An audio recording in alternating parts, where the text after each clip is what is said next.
गूंगे रंगों की आवाज, 60 साल की सपना की कहानी।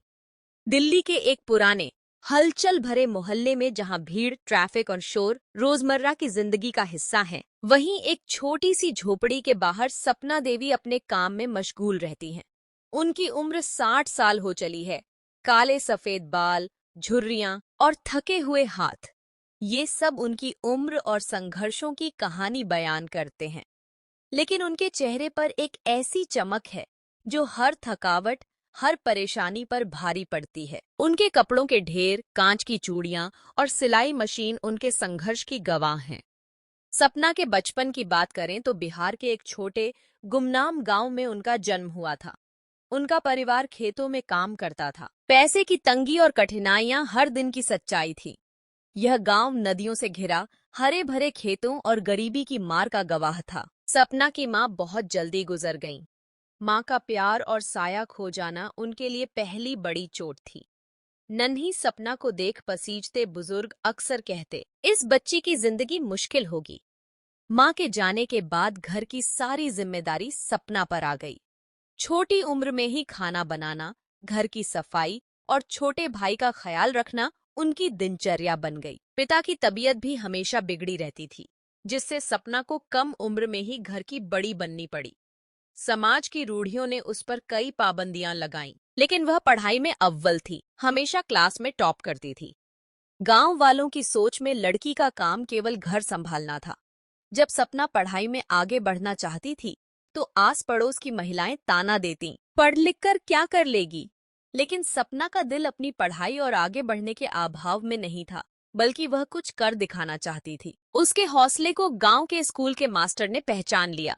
10वीं कक्षा में उसने जब टॉप किया, तो मास्टर जी ने गर्व से कहा, तुम में वो चिंगारी है जो बड़े शहरों को बदल सकती है। घर में गरीबी, पिता की बीमारी और समाज की रोक टोक के चलते सपना के लिए आगे बढ़ना असंभव सा लगने लगा था। मगर उसने कभी हिम्मत नहीं हारी। अपनी मेहनत की कमाई से उसने शहर का रुख किया, दिल्ली आई और वहां सिलाई कढ़ाई का काम सीखा। शुरुआती दिनों में सपना के पास ठहरने की जगह नहीं थी। कई बार उसे खुले आसमान के नीचे रात बितानी पड़ी। छोटी छोटी दुकानों में काम मिला तो वह सुबह से शाम तक बस सिलाई करती रही। दिल्ली की भीड़ भाड़, नए लोगों और अलग माहौल में सपना को बार बार खुद को साबित करना पड़ा। जब उसने पहली बार अपने बनाए चुनरी और चूड़ियां बेचना शुरू किया, तो लोगों ने मजाक उड़ाया, ये गांव की लड़कियां क्या सपना देखती हैं। मगर उसके भीतर जो आग थी, उसने कभी बुझने नहीं दी। फैशन मार्केट में बिखरी प्रतियोगिता के बीच सपना ने अपने काम को पहचान दिलानी शुरू की। धीरे धीरे उसकी बनाई चीजें लोगों को पसंद आने लगीं। एक बड़े मोड़ पर सपना ने महिला सहकारी समिति शुरू की। वो समिति मामूली गांव की औरतों के लिए रोजगार का साधन बनी। सपना ने उन्हें कपड़े डिजाइन करना, चूड़ियां बनाना और अचार, पापड़ तैयार करना सिखाया। ये समिति केवल रोजगार का साधन नहीं थी, बल्कि महिलाओं को आत्मनिर्भर बनाने का एक आंदोलन था। पहले तो औरतें डरती, लेकिन सपना उनकी हिम्मत बनी। समिति की शुरुआत में कई दिक्कतें आईं, कभी कच्चे माल की कमी, कभी पैसे की तंगी। सपना ने कभी हार नहीं मानी। वो महिलाओं को इकट्ठा करती, उनके साथ बैठकर योजनाएं बनाती और हर महिला को अपनी ताकत का एहसास कराती। दिल्ली के बड़े बाजारों में जाकर सामान बेचने की कोशिशें की। कई बार मना किया गया, लेकिन हर ना के बाद सपना ने एक नया रास्ता तलाशा। समिति की महिलाओं को साथ लेकर सपना ने छोटे छोटे कार्यक्रम करने शुरू किए, जिसमें वह उनकी सक्सेस स्टोरीज दूसरों के सामने लाती। एक बार उन्होंने हमारे रंग हमारी आवाज नाम से एक बड़ा समारोह आयोजित किया, जिसमें कई महिलाएं आईं, आपस में अनुभव बांटे और एक दूसरे से सीखने का मौका मिला। यह आयोजन सपना के नेतृत्व और महिलाओं के सामूहिक संघर्ष की ताकत का प्रतीक बन गया। एक बार सपना के घर में फिर आर्थिक संकट आया, कर्ज सिर चढ़ गया, घर में खाने को रोटी भी नहीं बची। ऐसे मौके पर समिति की महिलाओं ने ही साथ दिया। सबने मिलकर इतना काम किया कि महीनों की परेशानी एक सप्ताह में दूर हो गई। सपना को तब समझ आया कि असली ताकत अकेले नहीं, सबके साथ होती है। उसने अपने घर की दीवारों पर सफलता मिलकर चलने में है लिखवा दिया। समिति की वजह से सपना के छोटे भाई को पढ़ाई का मौका मिला। सपना ने उसकी फीस भरी, किताबें दिलवाईं और अपना सपना उसके जरिए पूरा किया। जब भाई ने कॉलेज से ग्रेजुएशन की डिग्री हासिल की, सपना ने खुशी के आंसू बहाए। पिछले संघर्षों का फल उस दिन मिल गया। समिति की महिला रीना कहती हैं, सपना दीदी ने मुझे सिलाई नहीं, आत्मसम्मान जीना सिखाया। उनके साथ काम करते हुए ऐसा लगता है कि हर परेशानी छोटी है। यह भावना समिति की हर महिला के दिल में घर कर गई। सपना के संघर्ष की कहानी धीरे धीरे दिल्ली के कोनों, गांवों और सोशल मीडिया पर फैलने लगी। एक दिन एक बड़ा संगठन आया, जिन्होंने सपना को महिला सशक्तिकरण के लिए सम्मानित किया। समारोह में सपना ने जोश भरे शब्द कहे, तकलीफ, डर और भूख, इनसे लड़ना आसान नहीं, लेकिन आत्मसम्मान के साथ इनसे जीतना जरूर संभव है। लाइक, सब्सक्राइब और कमेंट करना न भूलें, क्योंकि कभी कभी आपकी एक प्रतिक्रिया किसी के जीवन की दिशा बदल सकती है। चलिए आगे बढ़ते हैं।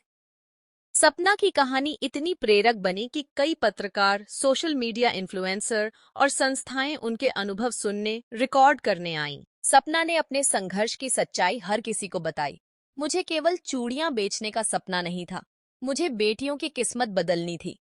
समिति में हर महिला अब आत्मनिर्भर थी, अपना खर्च खुद उठाती थी और अपने बच्चों को स्कूल भेजती थी। सपना ने हर महिला की हालत पर गहरी नजर रखी। वह किसी की बेटी की शादी के लिए पैसे जुटाने में मदद करती, किसी के घर का किराया भरने में साथ देती। उनकी वजह से अब परिवार आत्मनिर्भरता सीख रहे थे।